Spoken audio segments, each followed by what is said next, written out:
So how do you know when to press them behind the dark and when to press them behind the light? Well, it depends on the design. You'll need to find places where all the diagonal seams are meeting, and have a look at what's happening here.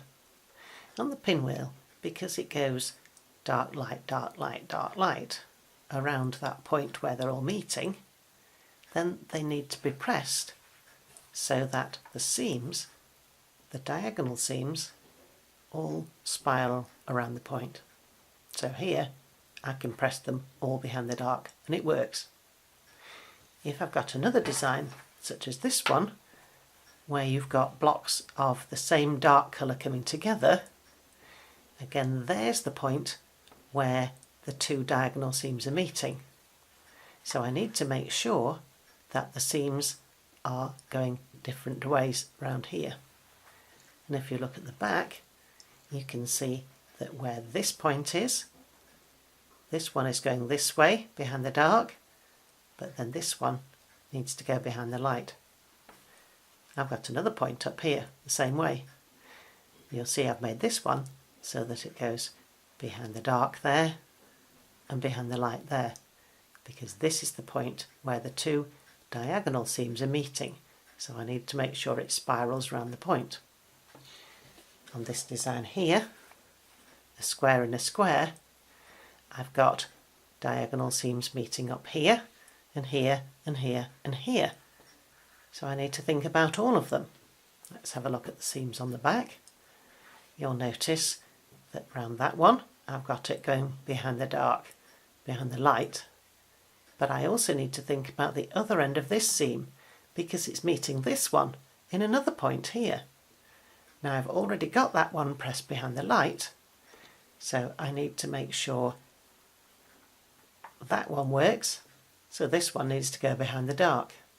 If this one's behind the dark, to make this point work, I need to make that one behind the light. I've got a fourth point here. If that one's behind the light, that one needs to be behind the dark, so that round this point they spiral round. So what I've ended up with is two behind the dark and two behind the light. But of course we don't usually just have four little units together, we have lots and a whole block. So how do we work it out then? Well, it does take a bit of practice, but generally you need to look where you've got units where two of the same are joined together.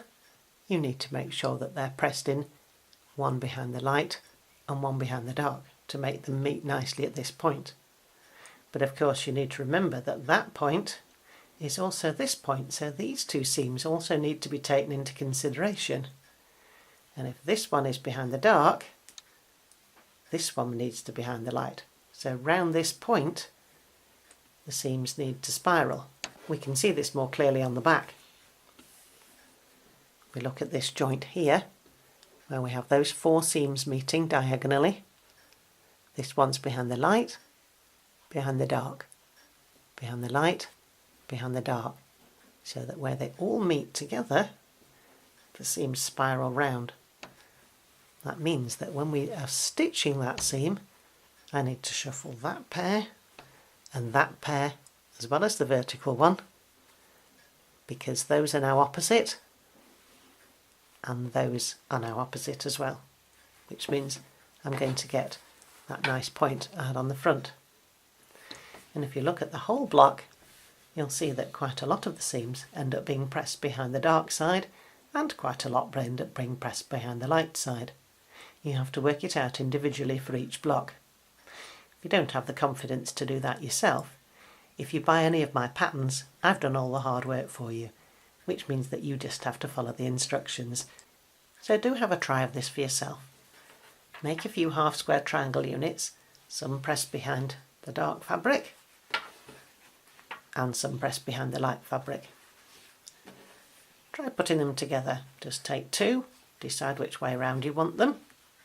For instance, if I put these two light sides together, try and see what would happen if you wanted to stitch this seam. Oh, they're both going the same direction, aren't they? I'm not going to be able to shuffle those flat, but if I try and swap that for one that goes the other way. Does that work better? Yes, because now I've got one pressed behind this way and one the other way. So I can shuffle them flat between my fingers, making sure that each simulance goes snugly against the other one. Try opening it out and you should get a perfect point. I do hope you enjoy seeing the results of this in your own patchwork.